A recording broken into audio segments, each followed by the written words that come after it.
On va introduire Impact Jeunesse par une série sur l'Église. On a envie de vous parler de l'Église, de ce qu'est l'Église. Je vous donne un verset, Acte 20, verset 28. « Faites donc bien attention à vous-même et à tout le troupeau dont le Saint-Esprit vous a confié la responsabilité. Prenez soin de l'Église de Dieu qu'il s'est acquise par son propre sang. » On connaît plein de choses. On connaît la terre, on connaît les mers, on connaît les planètes, les soleils, tout ce que tu veux. Tout ça, ça n'a rien coûté à Dieu. Dieu a parlé et la chose a été. Dieu a parlé et il fait les choses. Dieu ordonne et les choses existent, point. Ça lui coûte rien. Dieu est tout puissant. Par contre, il y a une chose qui lui a coûté. Il y a une chose qui a de la valeur pour Dieu, une chose pour laquelle il a été prêt de payer le prix fort. Son Fils, il a donné son propre sang afin d'acquérir l'Église. Amen. Si tu as envie de servir Dieu, si tu as envie de faire plaisir à Dieu, si tu as envie d'être utile dans sa main, alors il faut que tu prennes soin de l'Église. C'est la seule chose qui a vraiment coûté quelque chose à notre Père. C'est la seule chose qui a coûté quelque chose à Dieu, c'est l'Église. L'Église, c'est sa maison. Vous connaissez sûrement le moment où Pierre avait renié Jésus. Et il va le retrouver un peu plus tard. Et Jésus, il va dire à Pierre, « Mais Pierre, est-ce que tu m'aimes ?» Et Pierre, il va dire, « Mais oui, je t'aime. » Et Jésus va lui dire, « Mais paie mes brebis, prends soin de mes enfants. » L'Église, c'est ça, les enfants de Dieu. Yes ? La chose qui a de la valeur pour Dieu, c'est l'Église. Et nous, ce qu'on désire avec l'équipe des responsables, c'est surtout pas que vous deveniez des consommateurs. Je prie Dieu pour ça et je veux me battre cette année pour ça, pour que vous ne pensiez pas que la foi chrétienne, c'est venir à Impact Jeunesse, vous asseoir sur une chaise, écouter la louange, écouter la prédication, manger 4 chips et rentrer chez vous. Ça, c'est pas être chrétien. Être chrétien, ça va vous demander de l'investissement, ça va demander de s'impliquer. Mais moi, ce que je veux, avec ces prédications-là, c'est que tu comprennes dans quoi tu t'impliques. Qu'est-ce que c'est l'Église ? Quand est-ce qu'elle est née ? C'est quoi le but de l'Église ? C'est quoi son appel sur terre ? C'est quoi son appel dans le ciel ? La Bible dit que, faute de vision, le peuple meurt. Et je crois souvent que j'ai vu beaucoup de chrétiens, où j'ai l'impression de ça, en tout cas de voir beaucoup de jeunes, beaucoup de chrétiens qui sont comme morts, mais parce qu'ils n'ont pas de vision. Ils ne savent pas à quoi ils servent. Parfois, vous êtes là, vous êtes chrétien, vous croyez en Dieu. Mais après, la suite, c'est flou, quoi. Qu'est-ce que je fais ? Pourquoi je le fais ? Et si vous n'avez pas une vision claire, une vision juste de ce que Dieu veut faire au travers de l'Église, de pourquoi l'Église est là, alors vous aurez du mal à avoir une foi ferme. Ce que je veux, c'est que tu sois habité de la même pensée que Dieu a. Amen. Donc on va parler de ça. Moi, ce soir, on va survoler un petit peu dans le temps chronologiquement l'Église. J'ai pas beaucoup de temps, donc c'est clair que je vais pas pouvoir rentrer dans plein de détails. Vous allez voir que je vais omettre beaucoup de choses. Je suis désolé, mais j'ai pas le choix. Sinon, on est là pour quelques heures quand même. Donc moi, je vais vraiment donner un peu une vue d'ensemble. Pour moi, c'est important d'avoir une vue d'ensemble pour mieux comprendre le pourquoi individuellement on est appelé à s'investir. C'est bon pour vous ? Yes ? Les amis, cette année, on va vous bousculer. Sincèrement, j'ai dit à l'équipe, vous n'êtes pas prêts. Je sais pas si vous êtes prêts. Mais vraiment, j'ai pas envie de vous voir rester toute l'année sur ces chaises. Et je vous promets qu'on va vous donner des opportunités. On va vous laisser de la place pour que vous puissiez vivre l'Église telle que Dieu l'appelle. Yes ? Ok. C'était une longue intro. Je commence. Mon premier grand point, l'Église, un projet éternel. L'Église est un projet éternel et on va d'abord lire un texte. Je vais lire beaucoup. Pour introduire ce message, j'ai besoin de lire beaucoup. On va lire le premier chapitre de la lettre aux Éphésiens. On ne va pas le lire entièrement, mais presque. C'est un texte tellement bon. Vraiment, si vous pouvez prendre 1 heure chez vous, vous mettre dans la lettre aux Éphésiens, la lire, la méditer, réellement la parole de Dieu, elle est incroyable. Et on va essayer de l'étudier ensemble un petit peu. Éphésiens 1, versets déjà 1 à 13. De la part de Paul, apôtre de Jésus-Christ par la volonté de Dieu, aux saints qui sont à Éphèse et qui sont fidèles en Jésus-Christ, que la grâce et la paix vous soient données de la part de Dieu notre Père et du Seigneur Jésus-Christ. Béni soit le Dieu et Père de notre Seigneur Jésus-Christ, qui nous a bénis de toute bénédiction spirituelle dans les lieux célestes en Christ, En lui, Dieu nous a choisis avant la création du monde pour que nous soyons saints et sans défaut devant lui. Dans son amour, il nous a prédestinés à être ses enfants adoptifs par Jésus-Christ. C'est ce qu'il a voulu dans sa bienveillance pour que nous célébrions la gloire de sa grâce dont il nous a comblés dans le bien-aimé. En lui, par son sang, nous sommes rachetés, pardonnés de nos fautes conformément à la richesse de sa grâce. Dieu nous l'a accordé avec abondance, en toute sagesse et intelligence. Il nous a fait connaître le mystère de sa volonté conformément au projet bienveillant qu'il avait formé en Christ pour le mettre à exécution lorsque le moment serait vraiment venu, à savoir de tout réunir sous l'autorité du Messie, aussi bien ce qui est dans le ciel que ce qui est sur la terre. En lui, nous avons été désignés comme héritiers, ayant été prédestinés, suivant le plan, à célébrer sa gloire. Nous qui avons par avance espéré dans le Messie. En lui, vous aussi, après avoir entendu la parole de la vérité, l'évangile qui vous sauve, en lui vous avez cru et vous avez été marqués de l'empreinte du Saint-Esprit qui avait été promis. Il est le gage de notre héritage en attendant la libération de ceux que Dieu s'est acquis pour célébrer sa gloire.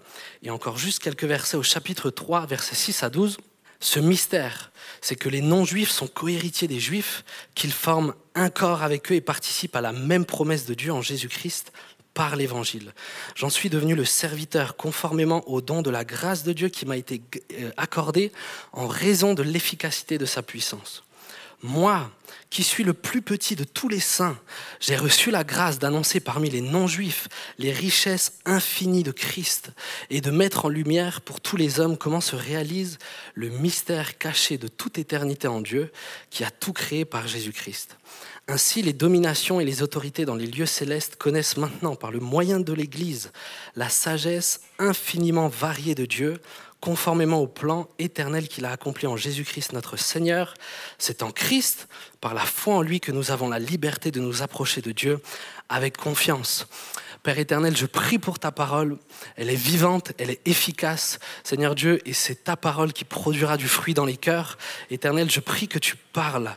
Seigneur Dieu, je prie que tu sèmes, je prie que les cœurs soient disposés à recevoir tout ce que tu voudras donner. Ouvre notre intelligence. Aide-nous à comprendre et à mesurer, Seigneur Dieu, les grâces qui nous ont été données en Christ, au nom de Jésus. Amen.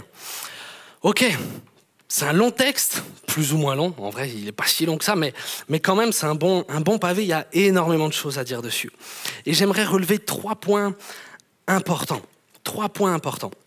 Premièrement, c'est que la naissance de ce projet, donc quand je parle de projet, je parle du projet de l'Église, ok ? Il parle à plusieurs reprises, il va parler du projet, etc. On parle là de la naissance de l'Église. Premièrement, j'aimerais te dire que ce projet et son accomplissement se trouvent en Christ. C'est en Jésus que Dieu a formé ce plan. C'est en Jésus qu'il l'a mis à exécution. C'est au travers de la mort de Christ qu'il a fait sortir l'Église. Et c'est à travers de la résurrection de Christ que l'Église va aussi être enlevée. Amen. Donc c'est hyper important pour moi de te dire que Jésus est central dans notre foi. Notre foi et l'Église trouvent sa source, son fondement, son début et sa fin en Jésus. Amen.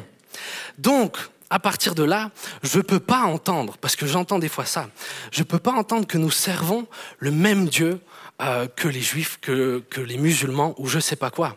C'est pas vrai. Notre Dieu a tout fait au travers de Christ. Si tu enlèves Christ, tu enlèves tout. Si tu renies Christ, tu renies le Père. C'est ce que Jésus va nous dire dans 1 Jean 2, versets 22-23. Mais qui est menteur? N'est-ce pas celui qui nie que Jésus est le Messie? Tel est l'Antichrist, celui qui nie le Père et le Fils. Si quelqu'un nie le Fils, il n'a pas non plus le Père. Si quelqu'un dit que Jésus n'est pas le Messie, il n'a pas Dieu le Père. Celui qui ne reconnaît pas Jésus dans sa divinité ne reconnaît pas Dieu le Père dans sa divinité non plus. Toute notre foi a pour socle le rocher des siècles qui est Jésus-Christ. Amen. C'est hyper important que tu comprennes ça. Notre foi est en Jésus. Notre espérance est en Jésus. La pierre, la Bible, elle va parler de ça, la pierre angulaire. Dans une construction, la pierre angulaire, c'est la pierre sur laquelle toute la maison se repose. Tout le poids de la maison se repose sur cette pierre-là, la pierre de l'angle. C'est Jésus. C'est Jésus notre salut. C'est Jésus notre espérance. Tout vient de Christ et c'est pour ça qu'on l'adore. C'est pour ça qu'on l'aime, c'est pour ça qu'on est attaché à lui. Et vous allez voir au fur et à mesure de cette prédication que l'Église est pleinement et intimement liée à Jésus. Amen. Les amis, il faut que cette vérité, elle s'ancre au fond de votre cœur. Tu ne peux pas ôter Christ. Et ne laisse pas, quand tu témoignes, des fois on a du mal, je ne sais pas pourquoi, il y a du mal à assumer le fait que non, notre foi repose sur Christ. Et que non, nous n'adorons pas le même Dieu que ceux dehors, parce que notre Dieu, c'est Jésus. Amen. Sois fier de Jésus. C'est lui ton héros, c'est lui qui t'a sauvé, c'est lui qui a donné sa vie, c'est Jésus. Sois fier de Christ. Et Jésus, il dit d'ailleurs, celui qui aura honte de moi sur terre, moi j'aurai honte de lui au ciel. Alors je ne sais pas dans quel contexte tu vas arriver au ciel. Moi j'ai envie que Jésus, quand j'arrive, il m'assume. Je n'ai pas envie qu'il dise non, mais lui, Seigneur, j'ai honte de lui. Non, Jésus c'est mon roi. Amen. Jésus, c'est le centre du projet de l'Église.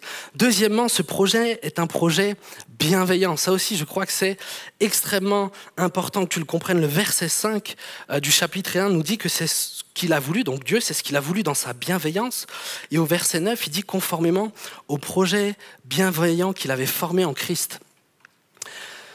Dieu, avant que la terre n'existe, avait déjà fait le projet de former l'Église. Yes ? On est d'accord là-dessus ? La Bible nous parle, dans les textes qu'on a lus, nous parlait du plan éternel, avant la fondation du monde. Alors, avant la fondation du monde, avant qu'il y ait des cieux, avant qu'il y ait une terre, avant qu'il y ait les astres et tout ça, Dieu avait un projet, c'était de façonner l'Église. Mais ce n'était pas juste un projet qui était là dans son cœur, et c'est ça qui est important pour moi, c'est que c'était un projet bienveillant. Amen.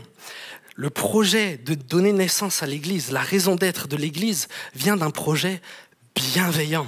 Ça change absolument tout. Parce que le but que Dieu a fait pour l'Église, c'est de bénir son Église. Amen. C'est de bénir son peuple, c'est de bénir ses enfants. L'Église naît d'un projet bienveillant. Et dans ta vie, tu vas passer par des phases dans lesquelles tu ne comprendras pas ce qui se passe. Des moments où ça va être difficile. L'Église passe par des troubles. L'Église passe par des circonstances difficiles. Ici, tu reviens en 2020. Il y a eu la période du Covid. Je ne vais pas refaire l'histoire. Mais pour l'Église, c'était dur. 31 personnes de notre Église sont mortes au travers du Covid. Les médias se sont acharnés contre nous. De partout, on nous critiquait. Moi, au taf, il y en a qui ont dit des trucs de ouf. L'Église, elle a été bousculée. Et on pourrait se dire, mais Seigneur, tu nous fais du mal. Pourquoi tu permets ça ? Mais de se rappeler que non, le projet de l'Église vient d'un cœur qui est bienveillant. Ça doit nous rassurer dans ces moments de tempête. Et de dire, peu importe ce qui se passe, je sais que mon Dieu, qui est omnipotent, omniprésent, omniscient, mon Dieu qui peut faire toutes choses, a un projet bienveillant. Il fera concourir toutes choses au bien de ceux qui l'aiment. Amen. Vous êtes avec moi ce soir ? L'Église vient d'un projet bienveillant. Tu as besoin de reposer ta foi là-dessus. Et troisième point qui pour moi est important, c'est que c'est un projet qui a été mûrement réfléchi. C'est un projet qui a été réfléchi avec tout ce qu'il implique. Éphésiens 1, versets 7-8 nous dit « En lui, par son sang, nous sommes rachetés, pardonnés nos fautes conformément à la richesse de sa grâce. Dieu nous l'a accordé avec abondance, en toute sagesse et intelligence. » Amen. En toute sagesse et intelligence. Qu'est-ce que ça implique ? La Bible dit que Dieu a tant aimé le monde, vous connaissez ce verset, Jean 3,16, car Dieu a tant aimé le monde qu'il a donné son Fils unique, afin que quiconque croit en lui ne périsse point, mais qu'il ait la vie éternelle. Pour l'Église, Dieu a dû donner sa vie. Jésus a dû souffrir. Et parfois, on pourrait avoir l'impression, au vu de nos vies et au vu de ce qu'on donne à Christ, enfin, si vous êtes comme moi, des fois, vos vies, elles sont pas terribles toujours, quoi. Et on pourrait se dire, mais Seigneur, est-ce que tu regrettes en fait ce que tu as fait ? Des fois, par amour, on peut faire des actes de ouf. Il y en a par amour, vous faites des choses, c'est bête. Il n'y a pas d'autre mot, c'est bête. C'est pas réfléchi. C'est juste un acte qui dépasse ce qui est censé, ce qui est réfléchi. Il y a des choses, acheter une bague à 15 000 balles, ah là là. Ah, je vous rassure, je ne l'ai pas fait. Ça, vous pouvez demander à ma femme, elle vous le confirmera. Non. Ah oui, je suis réfléchi quand même, attends. Non, mais des fois, par amour, on peut faire des choses folles. Mais parfois, on peut se dire après coup, quand on voit le résultat, quand on voit ce que la personne nous donne en retour, on peut dire, si j'avais su, je ne l'aurais pas fait en fait. Si j'avais su, j'ai donné de mon temps, j'ai donné de ma personne, j'ai donné de mon argent, j'ai donné ce que j'avais pour cette personne. Et c'est comme ça qu'elle me le rend. Des fois, dans les actes d'amour, il peut y avoir du regret derrière. Dieu ne regrette pas. Pourquoi ? Parce que ce projet et tout ce qu'il impliquait, il a été réfléchi. C'est en toute sagesse et intelligence. D'accord ? Les amis, c'est important. Essayez de rester concentré le temps de la prédication. C'est important que tu comprennes ça, que Dieu n'a pas réagi. Quand Adam et Ève ont péché, Dieu n'a pas dit « Oh purée, Jésus, ils ont fail. Qu'est-ce qu'on fait maintenant ? Qu'est-ce qu'on fait ? On va devoir payer encore à leur place, tu vas voir. » Dieu n'a pas réagi comme ça. Quand Dieu a créé la terre, il savait qu'en créant la terre, en créant Adam et Ève, en te créant toi, il allait devoir souffrir, il allait devoir mourir, il allait devoir répandre son sang. C'est pourquoi aujourd'hui, même quand tu tombes, Dieu ne regrette pas son choix. Dieu ne regrette aucunement le prix qu'il a payé pour l'Église, parce qu'il savait qu'il allait le faire avant même de créer la terre. Amen. Il n'y a pas de regret dans le cœur de Dieu. Dieu t'a créé et il fallait que tu existes. Il fallait que tu existes. Et Dieu ne le regrettera jamais. Dieu a réfléchi, Dieu a pensé et Dieu a dit « je le veux ». Et il l'a fait. Amen. Donc sache que Dieu ne regrettera jamais ce qu'il a fait. Jamais. Pour résumer, je te le résume comme ça et ensuite on ira un petit peu plus loin. L'Église est née d'un projet éternel. Elle existait dans le cœur de Dieu avant qu'un monde n'existe. Ce projet est né d'un cœur aimant, voulant le bien de sa création. Ce projet trouve naissance en Jésus, devait s'accomplir en Jésus et était pour Jésus. Voilà les débuts de l'Église. Avant que l'Église ne soit, voilà ce qu'il était dans le cœur de Dieu. Yes ? Ça commence bien, non ? Un projet bienveillant, une grâce, un bel appel qui est sur nous. Mon deuxième point, c'est que l'Église est le peuple de Dieu et sa famille. L'Église est le peuple de Dieu et sa famille. L'Église est pluriculturelle, mais ne forme qu'un seul peuple. On est une famille. Je le redis, on est une famille. On est une famille. T'es mon frère et t'es ma sœur. On est une famille. En lui, Dieu nous a choisis avant la création du monde pour que nous soyons saints et sans défaut devant lui. Dans son amour, il nous a prédestinés à être ses enfants adoptif par Jésus-Christ. Dieu, c'est pas juste à qui, je sais pas, des gens qui sont fans de lui.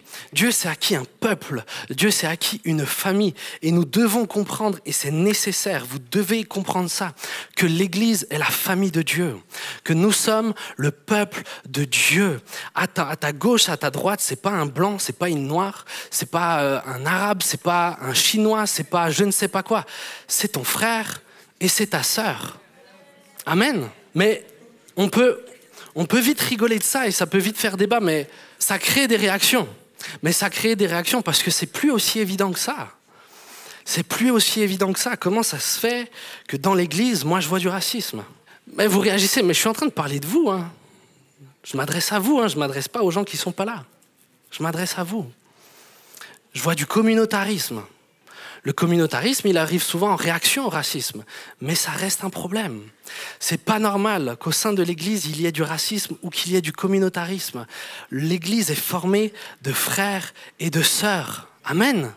Les amis, vous devez comprendre ça. Éphésiens 3, verset 14 dit « En effet, il est notre paix, lui qui des deux groupes n'en a fait qu'un et qui a renversé les murs qui les séparaient, la haine. » Galates 3, verset 26-29 « Car vous êtes tous fils de Dieu par la foi en Jésus-Christ. Vous tous qui avez été baptisés en Jésus-Christ, vous avez revêtu Christ. Il n'y a plus ni juif, ni grec. » Il n'y a plus de blanc, il n'y a plus de noir. Il n'y a plus ni esclave, ni libre. Il n'y a plus ni homme, ni femme, car vous êtes un en Christ.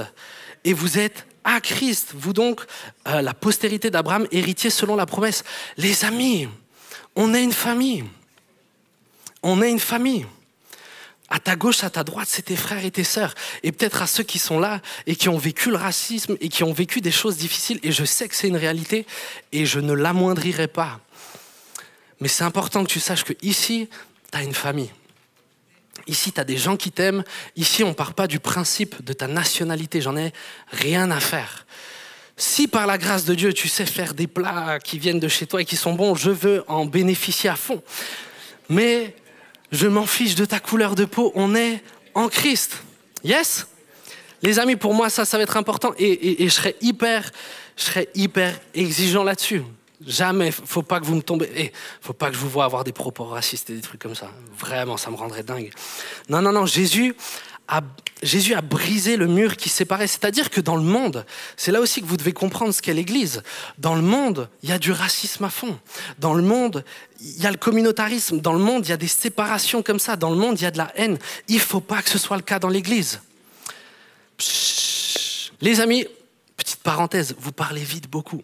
C'est pas simple de prêcher. C'est pas simple de vous parler. Mais si en plus, vous parlez tout le temps, c'est terrible. Donc vraiment, le temps de la prédication, essayez d'écouter. J'essaie de vous donner, je crois que je vous donne ce que Dieu veut semer là dans l'Église. Dieu veut faire de vous une génération qui lui ressemble, une génération à son image. Je m'en fiche en soi qu'on m'écoute pour m'écouter. Je veux que vous écoutiez parce que c'est ce que Dieu a défini et ce que Dieu veut. Yes? Ok. Je continue. C'est une vérité incroyable, le fait d'être un peuple. On est un peuple et les gens, je vous promets, les gens de l'extérieur seront bouleversés quand ils vont venir dans l'église et voir que dans l'église, il n'y a pas de rejet. Que dans l'église, on s'aime les uns les autres. Je vous promets que c'est une réalité qui bouleverse le monde et il faut qu'on cherche à le vivre. Et peut-être que tu as vécu des choses qui ne sont pas comme ça dans l'église. Je l'entends, on y travaillera, mais toi, il faut que tu fasses l'effort. Amen. Toi, prends ta part. Toi, refuse d'être raciste. Toi, refuse de juste être avec ta communauté. Décide de t'impliquer dans l'église parce que c'est ce que Dieu a fait et Jésus est mort pour séparer ça afin que l'église soit un peuple uni. Et on verra ça que dans l'église. C'est une réalité qui ne sera propre qu'à l'église. Amen. Amen. Et je rajoute ça, c'est pas un petit rajout. Puisqu'on est une famille, c'est incroyable de se dire que Dieu est notre Père. On a accès au même Père. Dieu, et moi je suis papa, les amis, pour mes enfants, je ferai des trucs de ouf. Pour mes enfants, je suis prêt à faire des trucs de ouf. Pour l'instant, ils sont plutôt à l'âge où je dois les reprendre un peu beaucoup. Mais sincèrement, je donne ma vie pour eux. Ton Père, c'est Dieu. On a accès auprès du même Père. Notre famille peut puiser auprès des bras paternels les plus grands, les plus forts, les plus aimants qui existent dans l'univers. On a accès auprès du Dieu de gloire. On a accès auprès du Père qui est là de toute éternité. Et je te promets qu'il t'aime comme un fils. Il t'aime autant qu'il aime Jésus. Amen. Retiens cette vérité, si tu es à Christ, il t'aime autant qu'il aime son fils Jésus-Christ. Tu as part au même amour. Troisièmement, une mission. L'Église, on a vu qu'elle est née d'un cœur bienveillant, on voit que c'est un projet éternel. L'Église, elle n'est pas là par hasard. Tu n'es pas là par hasard, je ne suis pas là par hasard.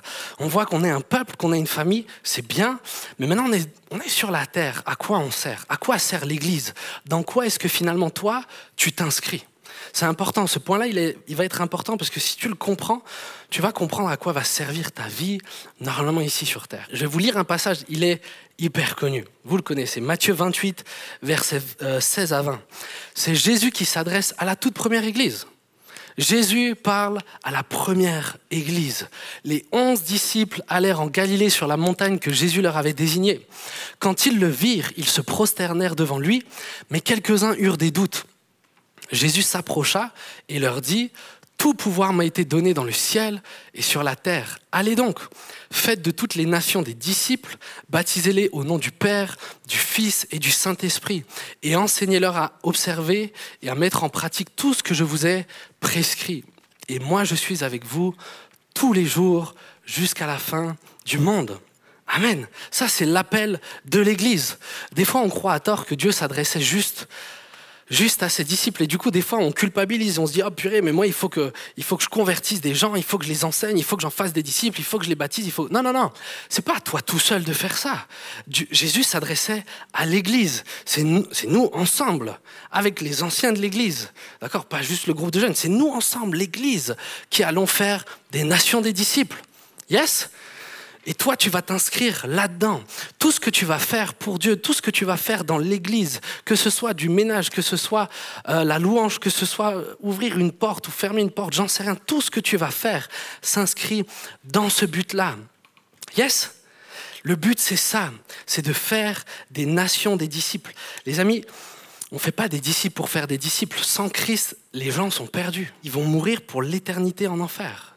Ce n'est pas un petit sujet. Le monde a un besoin énorme de l'Église. L'Église est le seul espoir des nations. Les nations, les peuples de la terre n'ont pas d'autre espoir que l'Église. C'est au travers de l'Église que Jésus va sauver. C'est au travers de l'Église que Jésus va se révéler. C'est au travers de l'Église que la parole va être annoncée, que les malades seront guéris. C'est au travers de l'Église que Dieu va faire tout ça. Le monde a besoin de l'Église. Amen. Mais si le monde a besoin de l'Église, le monde a besoin que tu t'impliques dans l'Église. Amen. Le monde a besoin que tu t'impliques dans l'Église. Et ça, c'est la partie que Timothée va développer la semaine prochaine. Je vais pas trop rentrer trop loin là-dedans, mais c'est hyper important que tu comprennes pourquoi on est là. Si tu ne parles pas, si tu ne t'investis pas, si tu ne deviens pas sérieux dans ta marche avec Christ, des hommes et des femmes vont mourir pour l'éternité loin de Dieu. Il n'y a pas de plus grand et de plus glorieux appel que l'appel qui est sur l'Église. Amen. Il y a des gens qui travaillent dans l'humanitaire, il y a des gens qui donnent à manger aux gens et tout ça, c'est excellent. Mais nous, on sauve les âmes pour l'éternité. Pour l'éternité, ton travail est un travail qui a une portée éternelle.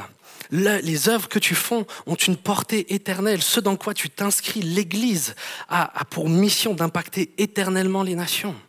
L'Église est tellement importante. Il faut que tu remettes l'Église à sa place. Il faut que tu remettes l'Église là où elle est. Elle est tellement, tellement, tellement importante. Je prie, et c'était une de mes prières, que je ne vous donne pas juste des infos.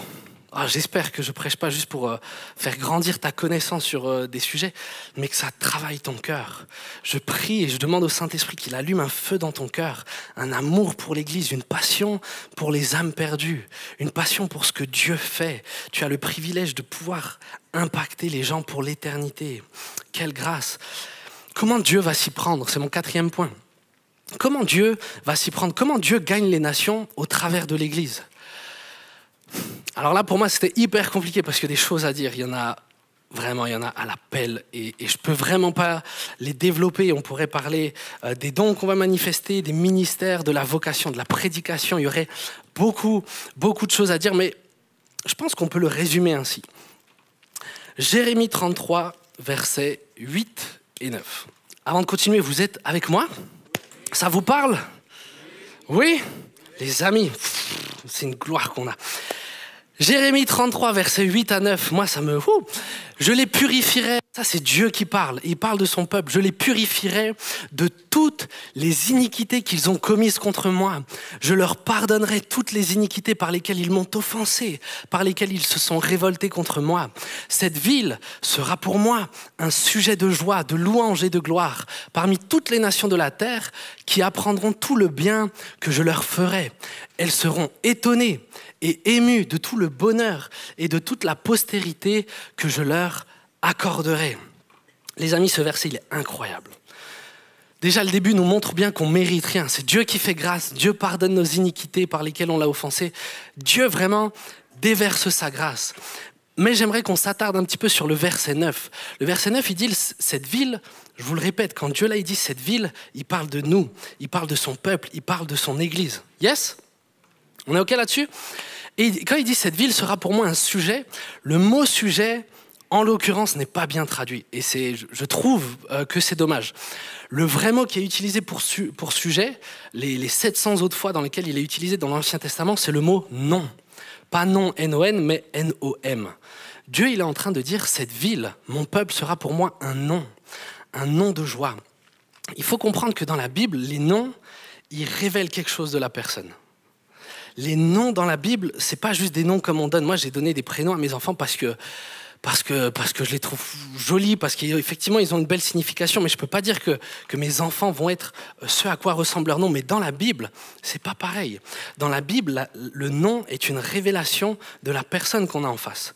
On va avoir par exemple Jacob, qui veut dire l'usurpateur. Et toute sa vie, Jacob, il va faire quoi? Il va usurper. Toute sa vie. Adam, qui est le premier homme, Ève, qui va donner naissance. T'as Caïn et Abel. Caïn, ça veut dire la lance, c'est lui qui va tuer.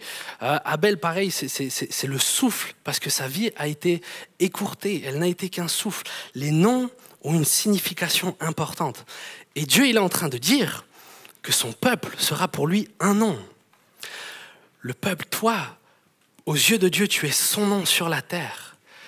Et là, mes amis, on rentre dans quelque chose qui est vraiment glorieux, il faut que tu comprennes ce que ça implique. Ça veut dire que tu es la représentation. Aux yeux de Dieu, l'Église est la représentation fidèle de qui il est. Amen. Quand les gens voient l'Église, ils doivent voir Dieu. Dieu considère, au point que l'Église, c'est un nom pour lui. Pour Dieu, quand les peuples vont voir l'Église, il faut qu'ils le voient lui. Il faut qu'il le voie lui. Nous portons la gloire de Dieu, nous portons son identité. Dieu attend de nous qu'on soit tel qu'il est. Et l'appel, il est grand. Mais ce que j'aime, c'est comment est-ce que Dieu s'y prend. Cette ville sera pour moi un nom de joie, de louange et de gloire parmi toutes les nations de la terre qui apprendront tout le bien que je leur ferai. Elles seront étonnées et émues de tout le bonheur et de toute la postérité que je leur accorderai. Qu'est-ce que Dieu est en train de dire ? Pour Dieu, ce qui est important tout au long de la Bible, on va voir, c'est qu'il se présente comme un Dieu de grâce et de bonté. On est d'accord avec ça ? Ça, c'est le caractère de Dieu. Il est bon et il est capable. Donc Dieu, il va faire quoi ? Il va placer son peuple au milieu des nations. Il va placer l'Église. Ça, c'est l'appel de l'Église. Être au milieu des nations. Et le plan de Dieu, c'est quoi ? C'est le suivant. Il dit, mais je vais vous faire tellement de bien. Je vais vous mettre tellement bien, vous serez tellement heureux, vous serez tellement joyeux, vous serez tellement dans l'allégresse que les peuples qui sont autour de vous vont vous regarder et vont dire « mais c'est quoi ce délire ?» Elles seront étonnées et émues de tout le bonheur et de la postérité que Dieu leur donne. Le plan de l'Église, c'est quoi ? C'est d'être heureux. Comment Dieu va gagner des âmes ? Dieu va gagner des âmes et Dieu va gagner les nations et l'Église va gagner des nations en allant bien. C'est ça le plan de Dieu. Le plan de Dieu, c'est que l'Église aille bien. Dieu veut montrer au travers de l'Église qu'il est capable de prendre soin des siens. Amen.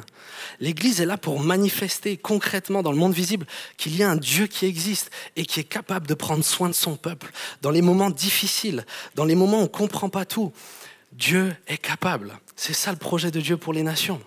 Amen. Est-ce que tu comprends que le plan de Dieu pour l'Église, il est bon ? Mais ce que Dieu attend de toi, c'est que tu trouves ta joie en lui. C'est John Piper qui va dire cette phrase que j'aime beaucoup. Moi, je me la suis notée en grand dans ma chambre. Il dit la chose suivante, il dit « Mais Dieu est le plus glorifié en toi lorsque tu es le plus satisfait en lui. » Dieu est le plus glorifié en toi quand toi, tu es le plus satisfait en lui.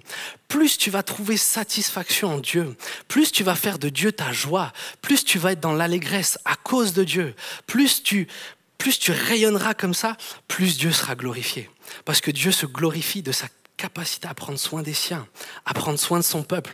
Donc l'appel de Dieu pour l'Église, c'est pas d'être une Église austère.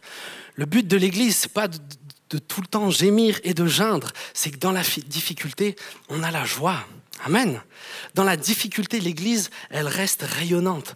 Dans la difficulté, l'Église, elle manifeste que Dieu est bon et profondément bon. Dieu nous a appelés au milieu des nations pour montrer à quel point il est capable de nous mettre bien. Le projet de Dieu, c'est que tu sois bien. Au milieu des difficultés, je ne suis pas en train de te dire que tout sera facile, mais au milieu des difficultés, avec Dieu, tu pourras être joyeux et ce sera un témoignage. J'aime bien donner un peu cet exemple pour qu'on comprenne un peu le rôle de l'Église. Donc je vous ai dit, je suis marié avec Sinoun qui n'est pas là, elle est partie, c'est pas grave. Je suis marié. J'aime ma femme, ok ? Mais l'amour, ça se voit pas, on est d'accord ? Ou en tout cas, concrètement, je peux pas dire ça c'est l'amour, on est d'accord avec ça ? L'amour, c'est invisible, l'amour, c'est un sentiment, l'amour va pouvoir se traduire par des actes et tout ça, je suis d'accord. Mais en soi, l'amour est invisible. Donc moi, puisque j'aime ma femme, potentiellement, je dis bien potentiellement, parce que j'avoue que je le fais pas souvent, elle aime pas ça, mais je peux lui offrir par exemple un bouquet de fleurs, ok ? Le bouquet de fleurs, quand je vais l'offrir à ma femme, le bouquet en lui-même, c'est pas mon amour, on est d'accord, c'est juste un bouquet de fleurs. Vous me suivez ? On est d'accord ? C'est juste un bouquet de fleurs. Mais par contre, coucou. Par contre, le bouquet de fleurs va manifester à ma femme que je l'aime. Le bouquet de fleurs va rendre visible quelque chose qui est invisible. On est d'accord avec ça ?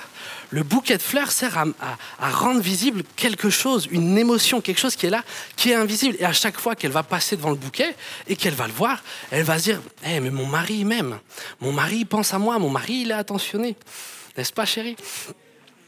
Et ça, c'est exactement l'appel de l'Église pour les nations. L'Église, c'est le bouquet de fleurs que Dieu offre au monde.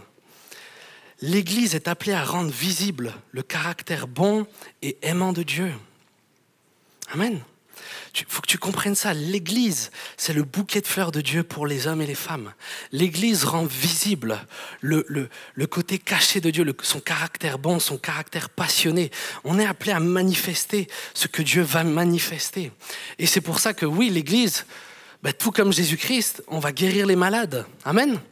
L'Église va guérir les malades, l'Église va délivrer les captifs, l'Église va prêcher la repentance, mais l'Église va aimer les pauvres, l'Église va aimer ceux qui sont rejetés, l'Église va manifester dans le monde physique les réalités invisibles de Dieu. Retiens cette image, l'Église est appelée à être le bouquet de fleurs de Dieu pour ce monde. Je te donne un autre verset qui devrait normalement nous aider à comprendre ça, c'est Éphésiens 1, 22-23, c'est la suite de tout ce qu'on a lu. Il a tout mis sous ses pieds et il l'a donné pour chef suprême à l'Église, qui est son corps, la plénitude de celui qui remplit tout en tous. Jésus est la tête et nous, on est le corps. Ok, tu retiens cette image, c'est pas moi qui la donne, c'est la Bible qui la donne et il la donne beaucoup de fois. L'Église est le corps de Christ. Amen. L'Église est le corps de Christ. Tu as sûrement des pensées, je présume que tu réfléchis comme la plupart des gens qui sont dans cette pièce. Tu as des pensées, tu as des rêves, tu as des projets et tout ça. Mais qu'est-ce qui va te permettre dans le monde physique de les accomplir ? Mais pour que tes pensées ne restent pas qu'au stade de tes pensées, ton corps va devoir agir. Si je suis là et que je me dis que j'ai soif et que je veux boire, le fait de le penser, ça ne va pas abreuver ma soif. J'ai toujours soif. Et en plus, là, j'ai vraiment soif. Le fait de penser, ça ne sert pas. Qu'est-ce qui se passe ? Dieu nous a donné un corps. Le corps, c'est la passerelle entre ton âme, ton esprit et le monde physique. Amen. Ton corps, c'est la passerelle entre ton âme et ton esprit et le monde physique. Je pense que j'ai soif et c'est au travers de mon corps que je vais boire. Jésus veut guérir les malades et c'est au travers de son corps qu'il va agir. Jésus veut libérer les captifs et c'est au travers de son corps qu'il va agir. Jésus n'a aucunement l'intention d'agir en dehors de l'Église. Amen. C'est nous qui sommes son corps. Si tu n'agis pas, Jésus il s'est volontairement limité. C'est l'Église qui est le corps de Christ. C'est l'Église qui relie Christ au monde physique. C'est ça l'appel de l'Église. Mais les amis, c'est un appel incroyable. On est appelé à manifester dans le monde physique les désirs du Saint-Esprit. Amen. Retiens ça.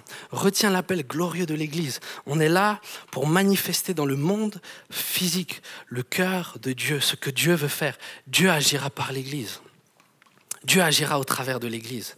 C'est l'Église qui est son corps. Dieu a mis en place des principes qui sont des règles spirituelles et Dieu les respecte. Et l'Église est son corps et tu fais partie de son corps. Amen.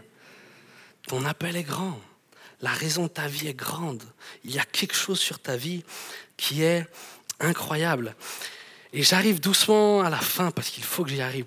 L'Église à la fin des temps. J'ai dû louper plein de choses, c'est une certitude. On a vu d'où est née l'Église avant qu'elle ne soit. Elle était dans le cœur de Dieu, elle existait éternellement. On a vu qu'on est son peuple, sa famille. On a vu que l'Église est appelée à gagner les nations. On a vu qu'on est appelé à le faire en étant bien au travers de Dieu et en nous réjouissant dans qui est Dieu. Et qu'est-ce qu'il en est ensuite ? Qu'est-ce qu'il en est ensuite ? Quel est l'appel finalement de l'Église ? Parce que c'est bien beau de prêcher l'Évangile, c'est bien que l'Église grandisse. Mais c'est quoi le but à la fin ? Pourquoi Dieu a rêvé d'un projet ? Pourquoi est-ce que le projet de l'Église est un projet éternel ? Pourquoi est-ce qu'il s'est dit, mais ça vaut la peine que je verse mon sang pour eux ? Pourquoi Dieu a fait ça ? Éphésiens 5, versets 25 à 33. C'est les derniers textes qu'on va lire. Marie, aimez vos femmes comme Christ a aimé l'Église. Il s'est donné lui-même pour elle afin de la conduire à la sainteté après l'avoir purifiée et lavée par l'eau de la parole, pour faire paraître devant lui cette Église glorieuse, sans tache, ni ride, ni rien de semblable, mais sainte et irréprochable. C'est ainsi que les maris doivent aimer leur femme comme leur propre corps. Celui qui aime sa femme s'aime lui-même. En effet, jamais personne n'a détesté son propre corps. Au contraire, il le nourrit et en prend soin, tout comme le Seigneur le fait pour l'Église. parce que nous sommes les membres de son corps, formés de sa chair et de ses os. C'est pourquoi l'homme quittera son père et sa mère, s'attachera à sa femme, et les deux ne feront qu'un. Ce mystère est grand. Écoutez bien, ce mystère est grand, et je dis cela par rapport à Christ et à l'Église. Du reste, que chacun de vous aime sa femme comme lui-même, et que la femme respecte son mari. Paul va citer là la Genèse, au moment où Dieu va créer Adam et Ève. Au moment où Dieu va créer Adam et Ève, Dieu va faire ce constat, il va le faire déjà avant en disant « mais il n'est pas bon que l'homme soit seul ». Moi j'étais étonné de ce que Dieu a dit. Ève n'existait pas encore et Dieu va dire « mais il n'est pas bon que l'homme soit seul ». Moi je me suis dit « mais comment tu peux dire ça? Toi tu es là, Dieu ». Tu as déjà réfléchi à ça? Dieu, il dit, il n'est pas bon que l'homme soit seul, alors que Dieu est là. Le péché n'existait pas encore, il n'y avait rien qui séparait l'homme et Dieu. Et pourtant, Dieu, il va dire, mais il n'est pas bon que l'homme soit seul. Alors que Dieu était là. Mais pourtant, Dieu va faire ce constat. Et pour répondre à cela, Dieu va tirer Ève du corps d'Adam. C'est ça ce qu'il a voulu. Et là, Paul, il est en train de nous dire, mais que ce mystère est grand, et je dis ça par rapport à Christ et à l'Église. L'Église, c'est l'épouse de Christ. Amen. L'Église, c'est l'épouse de Jésus-Christ. À la fin des temps, lorsque Dieu nous cherchera, il ne vient pas juste chercher son Église, il vient chercher son épouse. La Bible nous dit dans l'Apocalypse qu'à la fin des temps, ça sera les noces de l'agneau. Les noces, c'est un mariage, on est d'accord ? Les noces, c'est un mariage. Donc là, Paul est en train de nous dire que l'Église est appelée à être l'épouse de Christ et à ne former qu'un avec Christ. Et là, je veux que vous compreniez à quel point cet appel, mais ce n'est pas n'importe quel appel, à quel point cet appel, il est glorieux. Comme je vous l'ai dit plusieurs fois dans ce message, j'ai une épouse. Dans ma maison, ma femme, Sinoun, c'est mon aide qui m'est semblable. Elle n'est pas inférieure à moi. Elle n'est pas inférieure à moi. Ma femme fait ce qu'elle veut à la maison. La seule chose qu'elle doit, et c'est ce que la Bible dit, c'est qu'elle me soit soumise. L'autorité, c'est moi qui l'ai. L'autorité, c'est moi qui l'ai, mais Dieu m'a donné une aide qui me soit semblable. On est égaux en valeur. On est égaux en valeur. Dieu a tiré de la plus profonde saleté son Église. Pense à ce que tu as fait dans ta vie. Pense au péché que tu as fait. Pense à toutes ces immondices que tu as pensées, que tu as faites. Je connais ma vie, je sais à quel point j'ai été sale. Dieu est venu me chercher là où j'étais. Il est venu me tirer là, il a donné sa vie pour que je puisse être saint et irrépréhensible. Mais le but de tout ça, c'est pas juste le salut. Le salut, c'était que l'étape qui était nécessaire. Être lavé, c'était juste l'étape qui rendait possible le vrai plan. Le vrai plan, c'est que l'Église devienne l'aide semblable de Christ pour l'éternité. Amen. L'Église est appelée à être l'aide semblable de Christ pour l'éternité. Dieu a dit qu'il n'était pas bon que Christ soit seul. Il n'était pas bon que Jésus soit seul. Donc Dieu a suscité une épouse, nous. Et l'épouse sera au même niveau que Christ. Est-ce que tu as conscience de la gloire qui t'attend? Paul dit que l'Église sera appelée à juger les anges. Nous serons au-dessus de toute domination, nous serons au-dessus de toute autorité. Tout pouvoir a été donné à Christ et nous serons semblables à lui. Amen. L'épouse sera semblable à Christ. Tu occuperas la place la plus élevée au ciel. Il n'y aura pas plus élevé que l'Église. Hormis en termes de place et d'autorité, Christ et le Père, évidemment. Mais est-ce que tu te rends compte de l'appel de l'Église? Est-ce que tu te rends compte de ce qu'est l'Église sur terre? Il faut que tu prennes du recul. Il faut que tu prennes du recul. Il faut que tu réalises que notre destinée est incroyable. Je prie que tu comprennes que tu ne méritais rien là-dedans, mais que l'appel qui est sur ta vie est glorieux. Et quand tu réalises ça, quand tu réalises que pour l'éternité, tu régneras sur les nouveaux cieux, sur la nouvelle terre, tout comme Adam et Ève ont dû posséder, dominer la terre, nous dominerons au ciel. La domination sera donnée à l'Église. Il faut que tu comprennes que c'est ça ton appel. Et quand tu comprends ça, normalement, tu dois pouvoir donner ta vie entière à Dieu ici-bas. Qu'est-ce que je m'en fiche des souffrances que je vais vivre ici-bas? Qu'est-ce que je m'en fiche des souffrances que je vais vivre ici-bas? Sérieusement, à côté de ça, à côté de ce qui m'attend au ciel, C'est quoi les souffrances du temps présent? C'est ce que Paul va dire, mais j'estime que les souffrances du temps présent sont rien en comparaison de la gloire à venir. Mon petit frère, ma petite sœur, tu vas être glorifié. Dieu ne peut pas t'élever plus. Dieu ne peut pas te donner plus, tu as tout. Sa gloire, son héritage, tout ce qu'il possède, tout est pour l'Église. Voilà le glorieux appel qui est sur nos vies. Amen. Et c'est là-dedans, cette année, que je veux que vous preniez part. Je ne veux pas que vous restiez à part de ça. Je ne veux pas que vous regardiez ça de loin. Je veux que vous compreniez, je veux que vous ayez cette vision de l'Église. Je veux que vous compreniez d'où elle vient et à quoi elle est appelée. Et je prie que ça suscite en vous un désir de se dire, mais pour ça, je vais donner ma vie. Pour ça, ça vaut la peine que je souffre. Pour ça, ça vaut la peine que je donne mon temps, mes heures, mon sang. Amen. Je t'invite à fermer les yeux. Tu peux fermer les yeux. Je vais conclure pendant que l'équipe de louange peut tranquillement remonter. J'aimerais conclure en résumant un petit peu ce qu'on a dit depuis le début, simplement. L'Église est née d'un projet éternel. Elle existait dans le cœur de Dieu avant qu'un monde n'existe. Ce projet est né d'un cœur aimant et bienveillant, voulant le bien de sa création. L'Église trouve naissance en Jésus, qui par grâce est mort afin que nous ayons la vie. Aujourd'hui, l'Église est appelée à manifester Dieu sur la terre. Nous sommes le corps de Christ, par lequel il passe afin d'accomplir ses desseins dans le monde physique. Nous aimons comme il aime, nous relevons ceux qui tombent, nous libérons les captifs, nous guérissons les malades en son nom, nous chassons les démons. Et tout ténèbres, car Dieu a mis toute autorité sous les pieds de Christ et nous sommes son corps, l'Église. L'Église travaille afin de sauver le plus grand nombre et d'offrir à Christ une épouse sans tache, ni ride, ni rien de semblable. Cette même Église régnera éternellement avec Christ, unie par une alliance éternelle, afin de célébrer pour les siècles à venir la gloire, la grâce de Dieu. Amen.